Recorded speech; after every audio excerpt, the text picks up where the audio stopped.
My parents kicked me out. At 17, you'll be back begging in a month. My mother smirked. My father slammed the door in my face. I got angry. I never looked back. But 9 years later, my phone was full of missed calls. They were begging me to pick up. So I wasn't planning on ever sharing this story online, but after seeing some similar posts here, I figured maybe writing this all out might be therapeutic or something. And maybe someone else who's going through shit with their family might get something out of it. I don't know. Anyway, here goes. I'm Brady, 26 now, but this story starts when I was 17, junior year of high school. I was never the perfect son my parents wanted. My dad worked at a manufacturing plant and my mom was a receptionist. They weren't rich, but we were comfortable enough in our smallish town. They had this whole life planned out for me. Get good grades, go to state university like my dad did, marry some nice girl from our neighborhood, have 2.5 kids, and basically live their version of the American dream. Only problem was, I hated school. Not because I was dumb or anything. I got decent grades when I tried, but I have ADHD. Wasn't diagnosed until after all this went down. And sitting still for hours listening to teachers drone on about subjects I didn't care about was literal torture. What I did love was working with my hands, building stuff, fixing things. When I was 15, I spent a whole summer helping our neighbor, Judah, renovate his garage, and it was the first time I felt like I was actually good at something. My parents hated it. Every time I talked about maybe going into construction or learning a trade, my mom would get this pinched look on her face like I'd just told her I wanted to become a professional dumpster diver. My dad would lecture me about living up to my potential and how people like us don't work with their hands. Looking back, I think they were just obsessed with appearances. They wanted to brag to their friends about their son, the college graduate, not their son, the blue-collar worker. Things had been tense for months. I was working part-time at a local store after school, saving up money because something in my gut told me I might need it. My grades were slipping because, honestly, I just stopped caring. Every dinner turned into an argument about college applications or my future, or why I was throwing my life away. The breaking point came in April, about 6 weeks before graduation. I'd been accepted to state. My parents had basically filled out the application, but I'd also been looking into this trade program for construction. It was cheaper, shorter, and actually taught skills I was interested in. I'd gotten in, and they were offering me a partial scholarship based on this portfolio of projects I'd put together. I decided to tell my parents over dinner. Bad idea. As soon as I mentioned trade school, my dad threw his fork down so hard it bounced off the plate. My mom started crying. Actually crying, like I'd told her I had 6 months to live or something. What followed was the worst fight we'd ever had. My dad called me ungrateful, said I was spitting in the face of all their sacrifices. My mom kept saying she was disappointed and couldn't understand where they went wrong with me. When I tried to explain why I was excited about the program, my dad cut me off and said something I'll never forget. No son of mine is going to waste his life like that. If you're too stupid to see the opportunity you're throwing away, then maybe you're not the son we thought you were. I lost it. Told them I was sick of living my life to fulfill their dreams. That I was almost an adult and could make my own choices. That they never actually listened to what I wanted. We were all yelling at this point. It got ugly. Really ugly. I said some things I'm not proud of. They said worse. Finally, my dad told me if I wasn't going to follow their rules and their plan, I could get out of their house. I think he expected me to back down. I didn't. I went upstairs, grabbed the emergency bag I'd already packed, told you I had a feeling, and stuffed in as many clothes as I could fit. Grabbed my laptop, the cash I'd been saving, about $1,200, and my important documents that I'd already collected, birth certificate, social security card. Thank God for my paranoia. When I came downstairs with my bags, my parents looked shocked, like they couldn't believe I was actually leaving. My mom started in with, "You're making a huge mistake, and you think you know everything at 17. My dad just stood by the door with his arms crossed. As I walked out, my mom called after me. "You'll be back begging in a month. You have no idea how hard the real world." She had this smirk on her face that just broke something. My dad didn't even look at me, just slammed the door as soon as I was out. I stood on our front lawn for a minute, just kinda numb. It was starting to rain, which felt appropriate. I remember thinking, well, this is some movie-level dramatic bullshit happening right now. Then I called my friend Corey, whose parents were actually decent humans. Those first few days were a blur. Corey's parents let me crash on their couch, but I knew it couldn't be permanent. I was still in school, trying to graduate while figuring out where I was going to live, how I was going to eat, and basically how to be an adult overnight. I couldn't focus on anything. Kept having these moments where I'd suddenly realize, holy shit, I'm homeless. I'd have panic attacks in the bathroom at school. But one thing kept me going. Pure, stubborn anger. No way in hell was I going to prove my parents right by crawling back. Corey's mom helped me apply for emergency aid since I was technically an unaccompanied minor.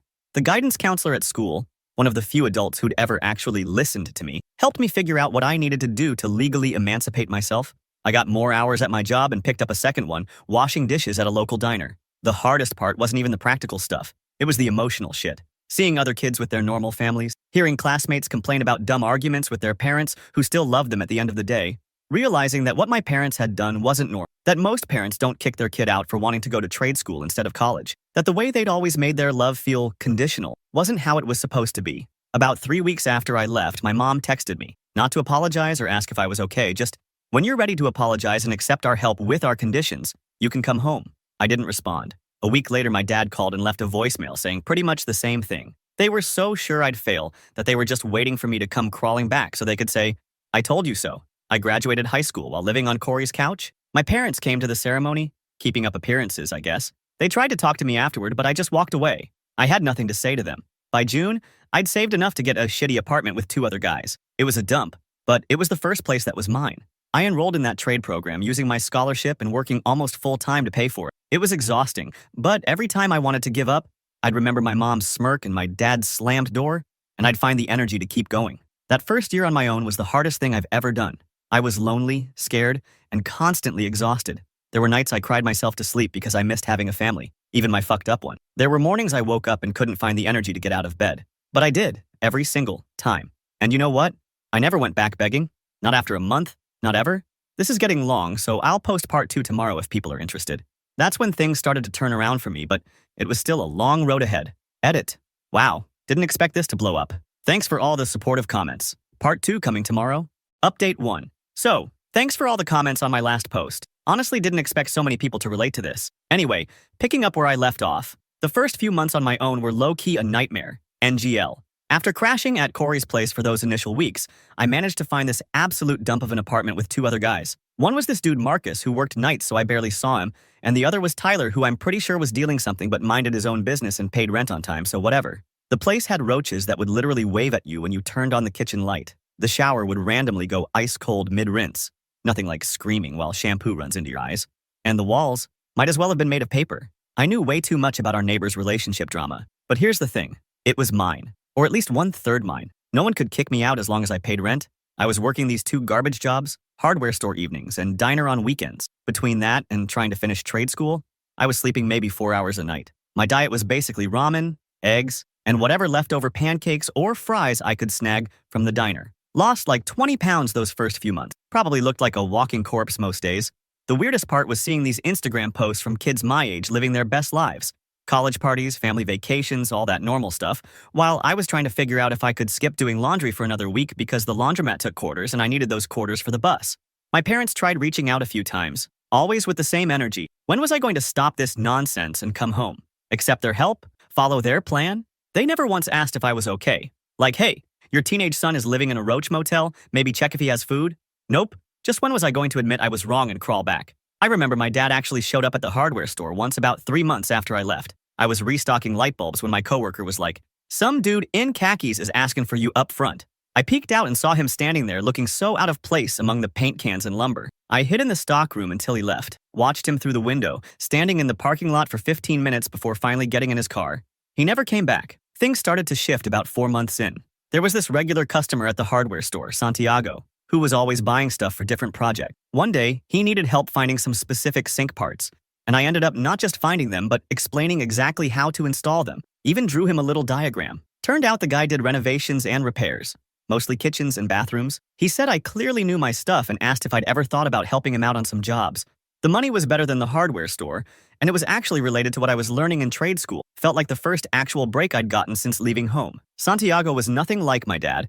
He didn't look down on people who worked with their hands. He took pride in it. Would literally stop in the middle of installing a faucet to show me the right way to set the gasket, or why one technique was better than another. For the first time, I felt like someone actually saw potential in me, not just what they wanted me to be. Around the 6-month mark, my parents changed tactics. My mom started texting that she missed me. My dad sent this message saying they were willing to compromise on my education if I moved back home. TBH, it just made me angry all over again. Like, were they seriously expecting me to give up my independence just because they were now allowing me to make some of my own choices? Hard pass. I finished my first year of trade school with decent grades. Turned out I wasn't too stupid after all. I just needed to be learning something I actually gave a crap about. Santiago started giving me more responsibility, better pay. I moved out of the Roach Motel into a slightly better apartment with just one roommate, this nursing student named Aiden, who was nearly as broke as me but at least understood basic hygiene. By 19, I'd gotten my first certification and was making okay money. Not Instagram flexing money, but enough to buy actual groceries, pay bills on time, even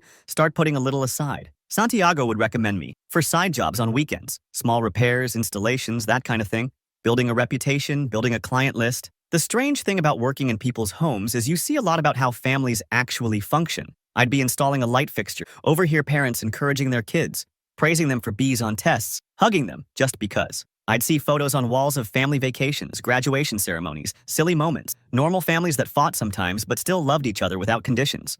It was eye-opening, made me realize how messed up my own family dynamic had been. When I was almost 20, my mom showed up at my apartment unannounced. No idea how she found my address, probably through some mutual Facebook friend. I almost didn't recognize her standing there in my doorway. She looked older somehow. I let her in because what else could I do? It was awkward AF. She looked around my place with this expression, not quite disgust, but definitely like she was mentally cataloging all the ways my life was inferior to what she'd planned. Asked me these surface-level questions about what I was doing, how I was living. Then got to the real reason for her visit. My dad had been passed over for a promotion, and they were struggling a bit financially. Wanted to know if I could help out. The audacity actually made me laugh. 2 years earlier, they'd thrown me out, told me I'd fail on my own, and now they wanted me to help them. I told her I was still establishing myself and couldn't spare anything. She left looking annoyed, like I'd failed some test. Didn't even say she was proud of me for making it on my own. After that visit, I went through a weird emotional patch. Started questioning everything. Was I wrong to keep them at a distance? Was I being too harsh? But then I'd remember how they'd treated me, how they'd never actually apologized, and I'd get angry all over again. My roommate Aiden noticed I was in a funk and introduced me to his friend Lucy, who was studying psychology. She became one of my closest friends and kind of helped me understand what I'd been through was a form of emotional abuse.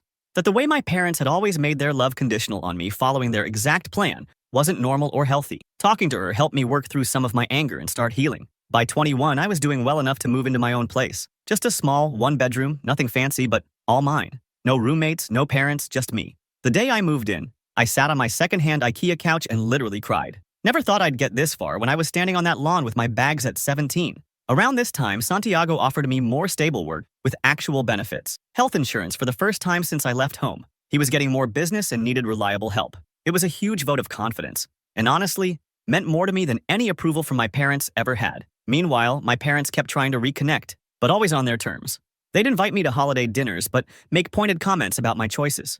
They'd offer help, which I never accepted, but with strings attached. Every interaction left me feeling drained and angry. Eventually, I started limiting contact to occasional texts and maybe one visit a year. What they never seemed to understand was that I was actually building a decent life. It didn't look anything like what they'd planned for me, but it was good. I had work I enjoyed that paid the bills. I had friends who accepted me for who I was. I was building something real, something that was mine. By 23, I had completed additional certifications and was Santiago's go-to guy for certain types of projects. We worked well together, and he started talking about bigger opportunities down the road. That was also when I met Lydia. She needed some repairs done in her apartment, and Santiago sent me. Smart, funny, didn't take any of my BS. We started dating, and for the first time, I let someone really know me. All the baggage, all the history with my family. Instead of running for the hills, she got it. Her own parents weren't perfect, though nowhere near as controlling as mine. Of course, when my parents heard I was seriously dating someone, they suddenly got very interested in my life again. Started following me on Instagram after years of ignoring my existence.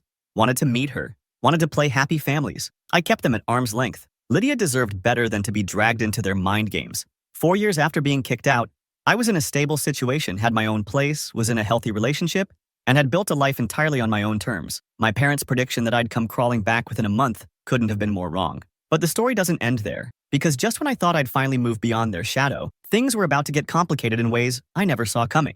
I'll post part 3 tomorrow. Things start to shift for both me and my parents in some unexpected ways. Update 2. Hey everyone! Thanks for sticking with my story. The support means more than y'all know. So, continuing where I left off, by the time I was 24, life had settled into a rhythm that felt almost normal. I'd been bouncing from job to job, gradually building up experience and putting money aside whenever I could.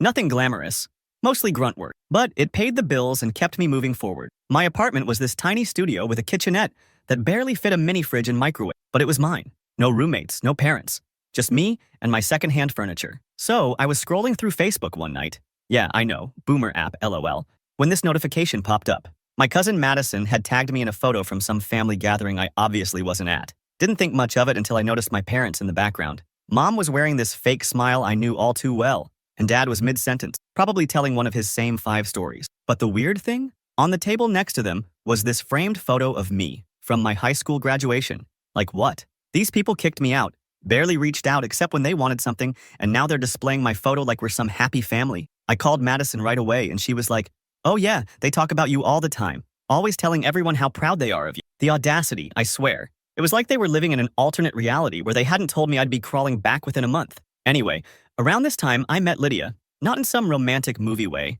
We were both in line at Target, it was taking forever, and we started bitching about self-checkout. She had this way of talking where she didn't filter anything, just raw thoughts straight from brain to mouth. We exchanged Instagram, started texting, and things just clicked. On our third date, we ended up talking about families, and I opened up about my situation. Expected the usual awkward, "that's rough" response, but instead, she told me about how her stepdad had been similar. Not as extreme, but the same controlling vibe. She got it in a way most people didn't. That night, we stayed up till like 3 a.m. just talking. And for the first time, I didn't feel like my family drama was this dark secret I had to hide.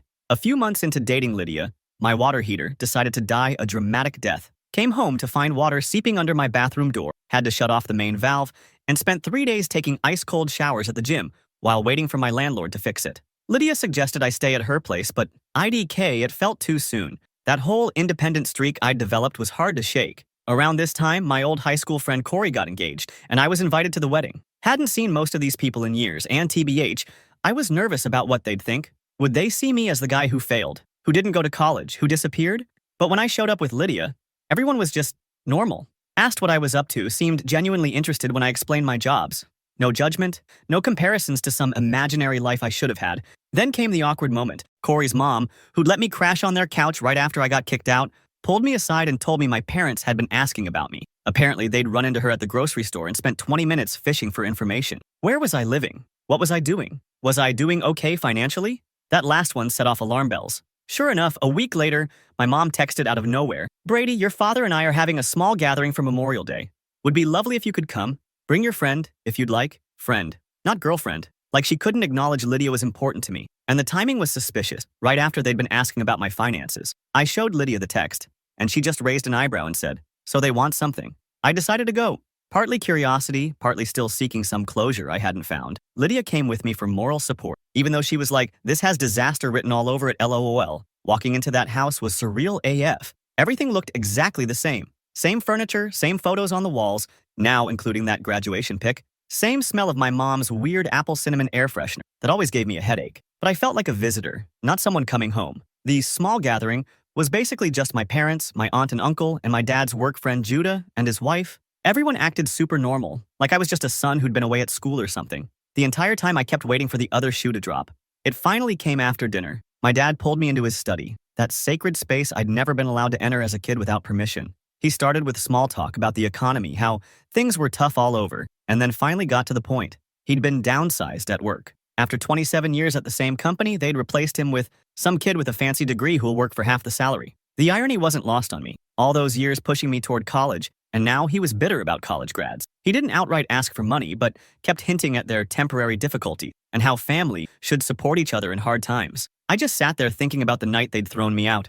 My mom's smirk, her certainty I'd be back begging within a month. I told him I'd think about it. That was all I could manage without saying something I'd regret. Lydia and I left soon after, and in the car, she just looked at me and said, "Well, that was the most passive-aggressive dinner I've ever survived." For the next few weeks, the texts from my mom became more frequent. How was I doing? Had I thought about what my dad mentioned? Did I need their old dining table since they were updating the house? Translation, selling furniture to pay bills. Meanwhile, my life was actually on an upswing. I'd found a decent paying job at this local place, nothing fancy but stable with actual benefits. Lydia and I were getting more serious, talking about maybe finding a bigger place together since my studio was basically a closet and her roommate was driving her nuts. Then came the Facebook post that changed everything. My mom wrote this long dramatic post about hard times and trusting God's plan during unemployment. That was obviously a fishing expedition for sympathy and help. The comments section was full of relatives and church friends offering prayers and support. But what got me was the last paragraph. "We're so blessed to have our son Brady supporting us through this trial. Family truly is everything." I nearly choked on my coffee. I hadn't agreed to anything, hadn't given them a dime. And here she was, publicly announcing that I was financially supporting them? The comments were all praising what a good son I was. I called her immediately, asked what the hell that post was about. She acted surprised by my anger, said she was just expressing gratitude for my emotional support, and that people assumed the rest. But I knew exactly what she was doing, creating public pressure so I'd feel obligated to help. That night, Lydia found me making a spreadsheet of my finances, trying to figure out if I could afford to help them without derailing my own life. She sat down next to me, took my hand, and asked, "What would you tell a friend in your situation?" And that hit me hard. If someone told me their parents had kicked them out at 17, barely contacted them for years, except when convenient, and were now expecting financial support, I'd tell them they didn't owe those people anything. So I made a decision. I texted my mom that I wouldn't be providing financial support, that what they were going through was tough, but I was still building my own life, still recovering from being thrown out as a teenager. I suggested some local resources for job seekers and financial assistance, the same ones I'd had to use years ago. Her response was a single okay, then silence for 3 weeks, until yesterday, when my phone exploded with notifications, texts, calls, voicemails, all from my parents and various relatives. Apparently, my parents' financial situation had gone from bad to worse. Dad still hadn't found work. They were facing possible foreclosure, and somehow, this had all become my problem to solve. My aunt left a voicemail saying I needed to step up and be the man your father raised you to be. The irony of that statement made me laugh out loud in a way that probably wasn't entirely healthy. Lydia and I stayed up late talking about it, about boundaries and family and obligations, about the difference between forgiveness and forgetting, about what I could live with, both emotionally and financially. I still don't know exactly what I'm going to do. Part of me wants to help because despite everything, they're still my parents. Another part remembers standing on that lawn with my bags, my mom's absolute certainty that I'd fail without them. The roles have completely reversed now, in a way neither of us could have imagined 9 years. I'm going to meet with them tomorrow, alone, at a coffee shop, neutral territory. I've got some conditions in mind if I do decide to help, and boundaries that will not be crossed again. Life's weird, guys. 9 years ago, they thought I couldn't survive a month without them. Now they're the ones who can't manage without me. Not sure if that's karma or just the universe's twisted sense of humor. We'll update after the meeting tomorrow.